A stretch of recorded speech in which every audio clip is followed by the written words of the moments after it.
Bismillahirrahmanirrahim. Assalamualaikum warahmatullahi wabarakatuh. Program Literasi Sirah Nabawiyah, ringkasan sejarah Nabi Muhammad Sallallahu Alaihi Wasallam. Di video kali ini kita akan masuk di bagian yang ketiga, peristiwa pembelahan dada Rasulullah Sallallahu Alaihi Wasallam, halaman 12 sampai halaman 17. Langsung saja kita masuk di halaman yang ke-12. Jadi terakhir kita telah membaca peristiwa pasukan bergajah. Langsung saja kita masuk di peristiwa pembelahan dada.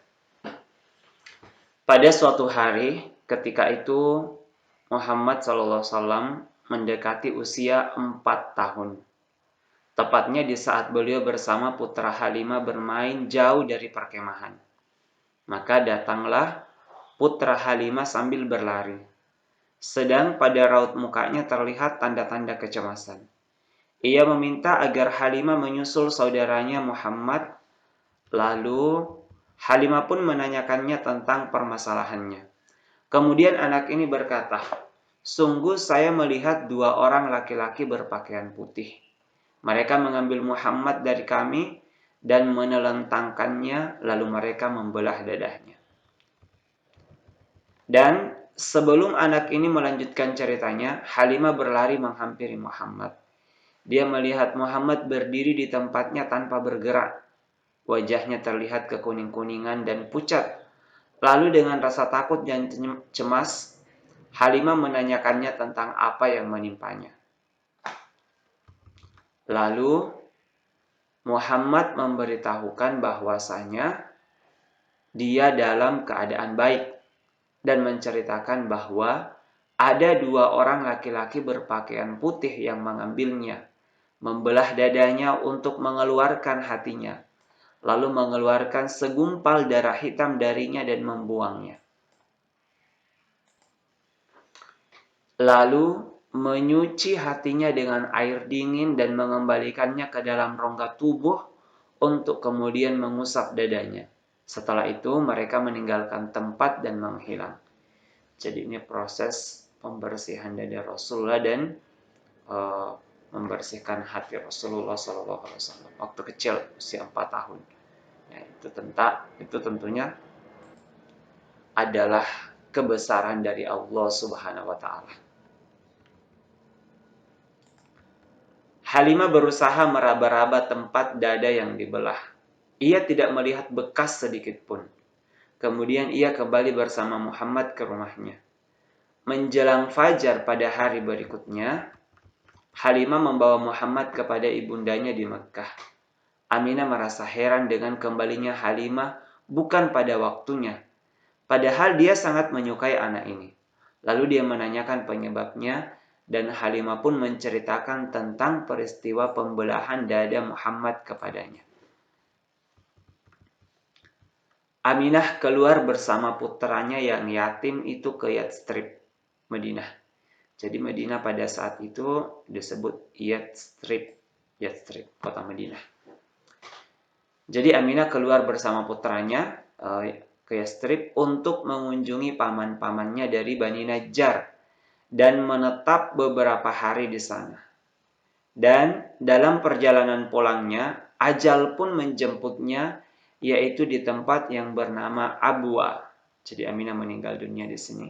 Perjalanan pulang dari Madinah.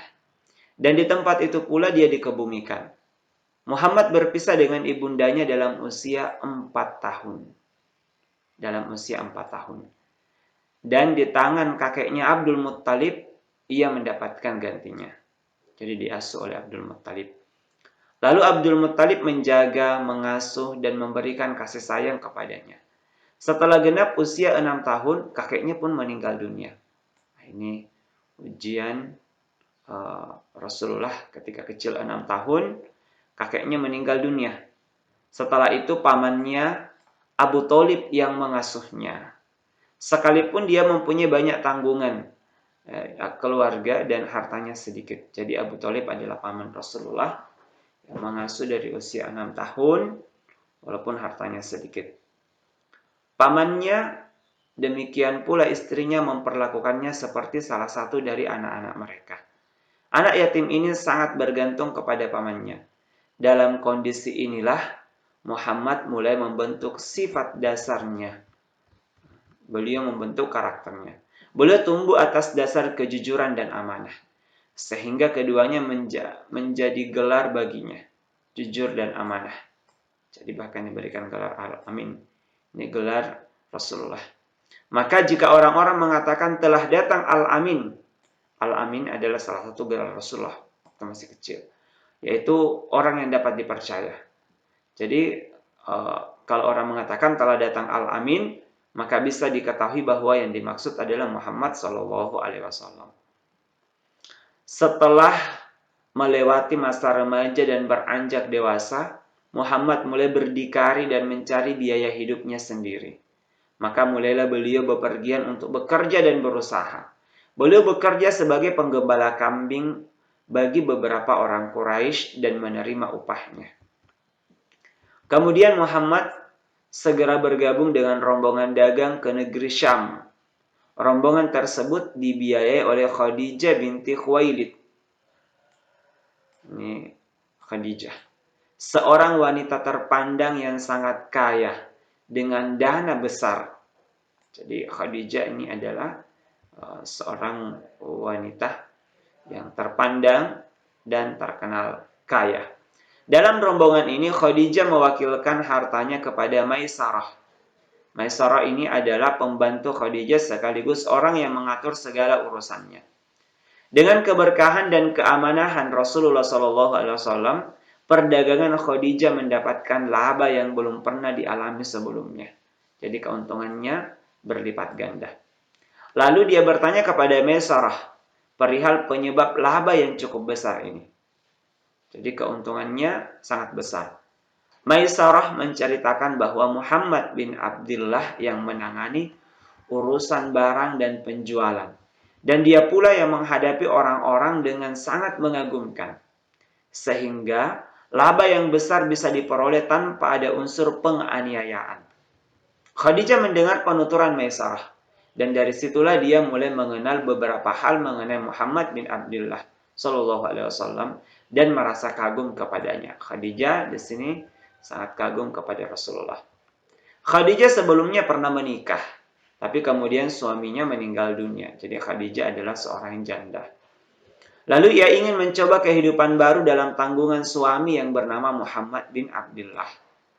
Maka ia pun mengutus salah seorang kerabatnya untuk mengetahui tanggapan Muhammad bin Abdullah dalam urusan tersebut.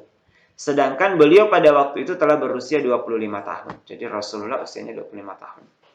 Kemudian datanglah seorang wanita untuk menawarkan kepada beliau agar mau menikah dengan Khadijah. Dan beliau pun setuju. Nabi SAW menyetujuinya. Akhirnya keduanya menikah dan masing-masing merasa bahagia. Setelah itu, Muhammad mengambil alih dalam hal mengatur kekayaan Khadijah. Dan beliau membuktikan kepiawaian dan kemampuannya. Secara berturut-turut, Khadijah hamil dan melahirkan hingga memiliki beberapa orang putri yang bernama Zainab, pertama putri beliau Ruqayyah, Ummu Kulsum, dan Fatimah. Jadi ini 4 putri Rasulullah ya, bersusul. Jadi paling tua Zainab, kemudian Ruqayyah, Ummu Kulsum, dan Fatimah. Serta 2 orang putra yang bernama Qasim dan Abdullah, yang keduanya meninggal dunia ketika masih kecil. Jadi ini anak Rasulullah itu dari Khadijah ada 6. 4 perempuan, 2 laki-laki. Yang laki-laki meninggal semua. Bernama Qasim dan Abdullah meninggal. Yang perempuan ini yang tumbuh sampai besar. Zainab, Ruqayyah, Ummu Kulsum, dan Fatimah. Jadi ini kisah Rasulullah SAW ketika masih kecil. Mulai dari pembelahan dadanya. Kemudian beliau berdagang, bekerja kepada Khadijah. Sampai menikah dengan Khadijah secara ringkas. Dan memiliki 6 orang anak, 4 putri dan 2 putra. Insya Allah di pertemuan berikutnya kita akan membaca tentang kenabian beliau Rasulullah SAW. Sampai ketemu di pelajaran berikutnya. Wassalamualaikum warahmatullahi wabarakatuh.